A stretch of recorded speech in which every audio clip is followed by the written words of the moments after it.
Hello and welcome to the Daily News on Thursday. It's me, Aubrey, back again. You got Chris and double-headed Daily News for one day, and then it got stolen away from you again. But don't worry, normal service will resume pretty soon. Obviously, as I'm sure you're aware, lads are in America. Loads of games. Pre-season's been a 9-game pre-season.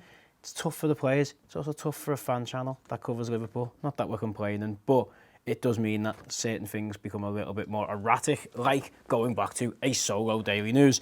Not much to talk about today exactly, but there's a few transfer links bubbling under about players going out, one player coming in, and then some just general news for Liverpool fans in the UK who are going to the Barcelona game on Saturday. So I'll do that first, actually. Basically, there's only one train service back to Liverpool after the match has finished kick-off. So the kick-off's, I think, 5:15. And that basically would mean that the game finishes around about 7:15, 7:30. Getting back from Wembley, the only train back to Liverpool is from London Euston, and it's at 8:11 p.m. Virgin Trains have already come out and said that's pretty much booked anyway. So you've kind of screwed, is what they say. It's the advice I absolutely love, without getting too political on a Redmen TV news show. I don't like trains. Not because I'm scared of trains or I don't like travelling on them. I just don't like this. It happens an awful lot. But basically, the advice Virgin Trains gave were for the fans to book early, make a week of it and just travel on the Sunday. Yeah, because it's that easy to just buy a hotel in London at short notice or source alternative transport, which again is just that easy. I loved our advice. That's wonderful, isn't it? Just basically, it's not our fault. It's not like we're paid to make sure that you can travel across the country. Apparently they can't put more trains on because there's essential maintenance work. If you live in England, you will know that there is always essential maintenance work going on. It's too hot, the tracks have cracked. It's too cold, the tracks have cracked. There's birds on the line. It just literally, it's ridiculous. Everton fans faced something very similar quite recently when they had their semi-final against Man U in the FA Cup last season. I know Liverpool fans have faced it when we've been to finals down in London. It seems to be that whenever anyone from the north ventures down south, they just can't get their act together to actually put on an extra train or two. 9 p.m, 10 p.m, major cosmopolitan city like London, travelling up to Liverpool. It's only 2.5 hours, 2.75 hours to get from London to Liverpool or vice versa.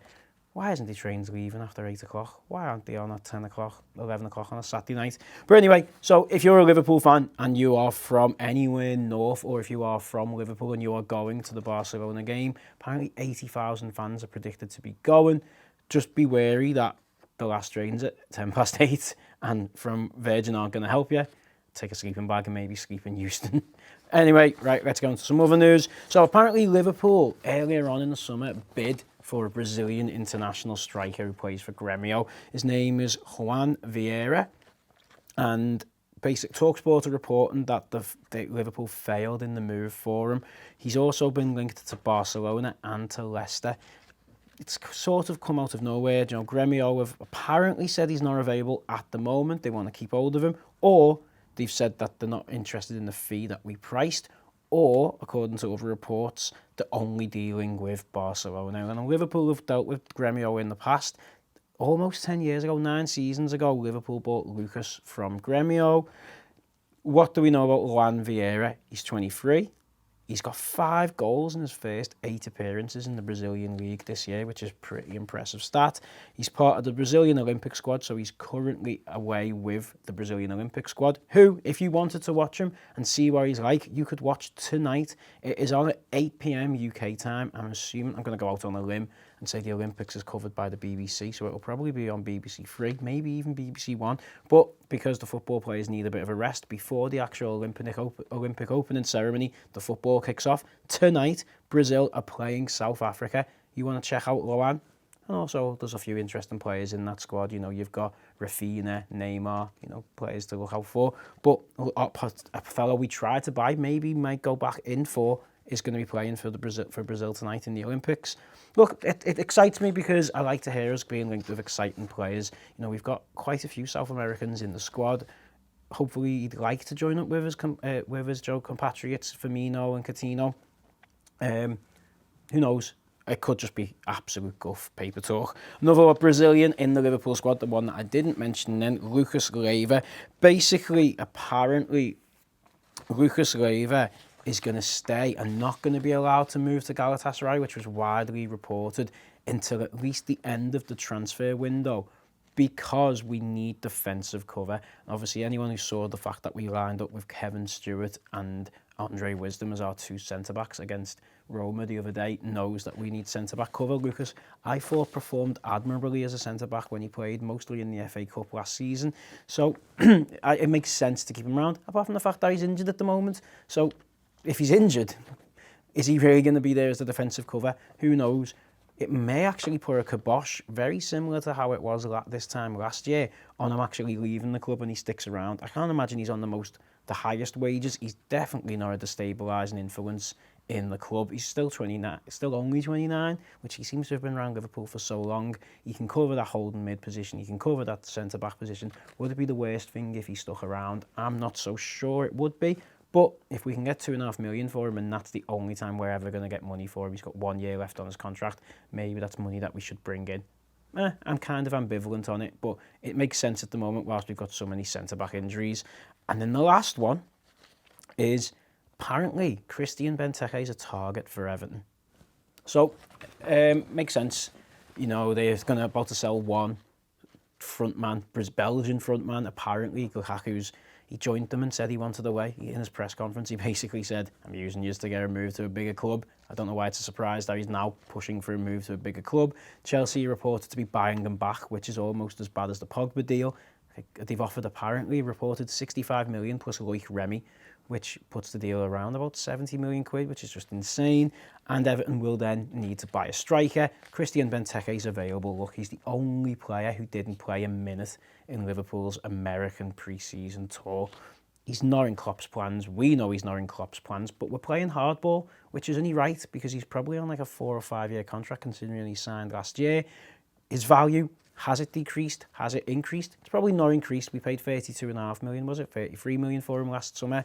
It's not increased. It's definitely not decreased significantly. You know, this is a guy who scored 42 goals in 89 appearances in the Premier League for Villa.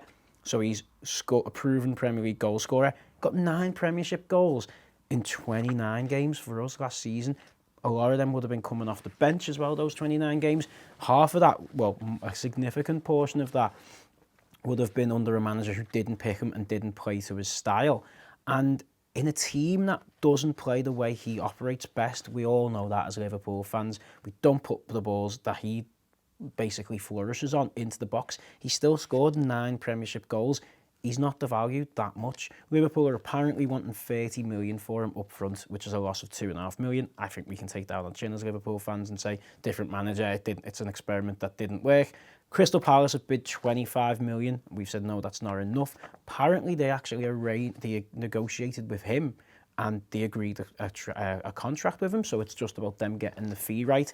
I think the more suitors that come in for him, the better for Liverpool Football Club, because that means we'll actually end up selling him. There was rumours that he could end up becoming a Andy Carroll-esque situation where he goes out on loan because we can't find anyone to buy him. And we don't want that, because ultimately the more he goes out on loan, the more his value will drop. Or the closer it becomes to his contract running out with Liverpool and we don't get the money we need for him. I'm convinced if he joins a Crystal Palace with the likes of Andros Townsend and Balassi, Zaha, putting crosses in for him, he will score goals. He just won't score them for Liverpool. We don't play that way. So hopefully he goes to Palace. I don't really want to see him scoring goals for Everton. Also, David Moyes and Sunderland have been linked. We talked about this in the office and someone said, well, where's Sunderland getting £30 million? Ellis Short isn't that poor an owner. Plus, every club in the Premier League has money now. So that's a good scenario. I hope that Moyes wants Benteke to lead the line. I hope that Koeman sees him as the Lukaku replacement. I hope Carlos Bacca turns down his move from AC Milan to West Ham, so West Ham come back in for him. And I hope that Crystal Palace are still interested in him, because that's only going to drive the fee up. And maybe if it becomes a bidding war and there's 4 clubs in for him, we could even end up getting closer to the 32 million, 33 million that we actually paid for him, not the 30 that we want. Because it's obvious that Jurgen Klopp doesn't want him at the club. So what do you think? Who would you rather see Benteke play for next season? Would you rather see him play for Everton? Would you rather see him play for West Ham? Would you rather see him play for Crystal Palace or Sunderland? Or would you rather see him stay with Liverpool and fight for his place? Do you think there's a future for him at Liverpool Football Club? Are you just a really big Christian Benteke fan? We're going to do a poll. It'll probably come up about now. It may have come up really early on in the video because I'll just whack it in there and forget to put it to the end. Who knows? Also, what do you think about the Barcelona game and the Mans game? What type of team is going to play? We haven't done a starting 11 prediction show yet because the squads aren't even out and we want to try and get close to getting it right. Make sure you go over and watch our build up to the Barcelona and Mans game. Also, if you want to, there's tons of content. There's a Anfield rap collab with the Redmen, Chris, in San Francisco. Going to go out onto the Redmen TV subscriber show. We did a what's our best starting 11 with me, Chris and Steor on the subscriber show. It's only £2 a month. Your first month is free. There's just tons of content on there. That's brilliant. Make sure you go over there and subscribe to that and we'll see you soon.